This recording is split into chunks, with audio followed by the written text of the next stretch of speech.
кто стоит за пророчествами в «Симпсонах»? Это то, что вызывает множество вопросов. За пророчествами Симпсонов стоит команда сценаристов, обладающих удивительной способностью к предвидению. Но сомнение, что движение в параллель – норма и способ обычных UK.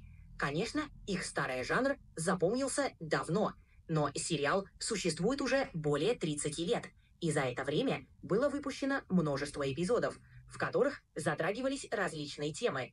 Некоторые, возможно, из них позже сбылись, что создало впечатление пророческих способностей. А возможно, сценаристы просто хорошо знают, как устроен мир и умеют предугадывать тренды.